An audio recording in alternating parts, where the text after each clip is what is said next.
अगर बात किया जाए तो हमारे छोटे भाई अरविंद निषाद उर्फ राजा निषाद जो समाज सेवी हैं, विधि के छात्र हैं, उनके विरुद्ध एक फर्जी एफआईआर दर्ज हो गया है जो मुकदमा अपराध संख्या 95 सन 2025 है। ये फर्जी मुकदमा इस तरह से हो जाता है कि जो घटना स्थल की बात हो रही है काली मंदिर 69 वो घनी आबादी है, और जो घटना दिनांक की बात हो रही है 13/2/2025 को, उस घटना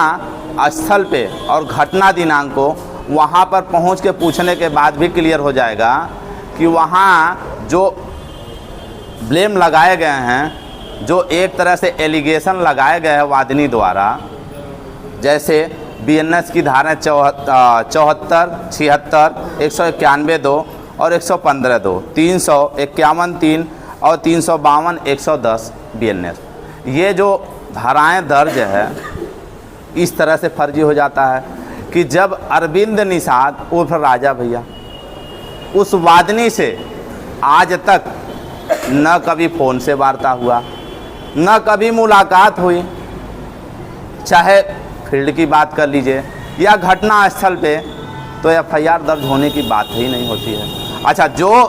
धाराएं दर्ज हैं वो वादिनी है 50 साल की प्लस है, 50 साल की प्लस महिला,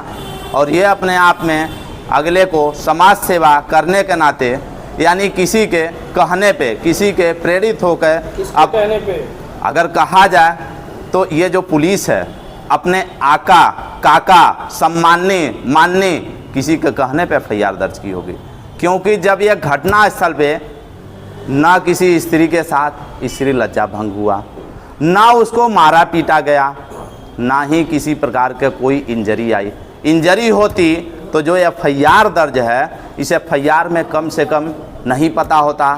स्थानीय थाना गीडा थाने की पुलिस कम से कम ये तो क्लियर करती कि जो वादिनी है ये काफ़ी चोटिल है। आपके भाई के ऊपर क्यों आरोप लगा रही हैं? क्या उनसे दुश्मनी? बता तो रहे हैं, पीछे है, बता तो रहे हैं कि जो सेवक लोग हैं, किसी के आका, अपने आका को कह लीजिए, काका को कह लीजिए, माननीय लोग को ले लीजिए, सम्माननीय लोगों को ले लीजिए, किसके प्रेरित हो से, किसके कहने पे एफआईआर दर्ज हुआ। यदि एफआईआर जिस धारा में दर्ज हुआ है,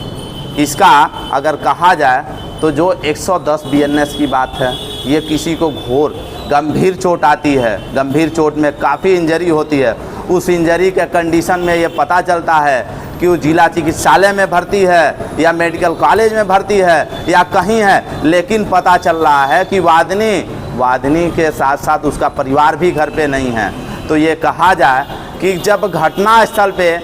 यानी इस तरह की घटनाएं हुई ही नहीं तो एफआईआर दर्ज होने का कोई सवाल ही नहीं होता है, क्योंकि अरविंद उर्फ राजा निषाद ना तो वादिनी से कभी मिले हैं,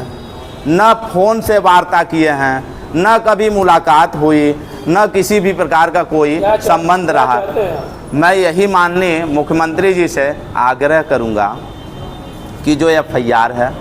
तत्काल प्रभाव से एफआईआर को निरस्त कराया जाए, और ये बहुत बड़ा एक नज़ीर होना चाहिए कि बिना जांच पड़ताल किसी के खिलाफ फर्जी मुकदमा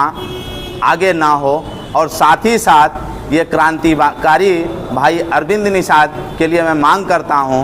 कि उसके जान की रक्षा के लिए, उसकी सुरक्षा के लिए उसको एक व्यवस्था की जाए। अच्छा, ये बताइए, आप लोग कुछ अधिकारी से मिले इस मामले को लेके? अभी तो आपके माध्यम से, क्योंकि ये कहा जाए कि आप ही तो, मीडिया जो है यही तो प्रहरी है, जनता की यही तो है लोकतंत्र में। अगर लोकतंत्र को बचाने की बात आती है तो कहीं ना कहीं भूमिका अधिवक्ता के साथ साथ मीडिया का भी आता है। आप तो हैं ही, तो हम तो लड़ने के लिए तैयार ही हैं, और मैं आपसे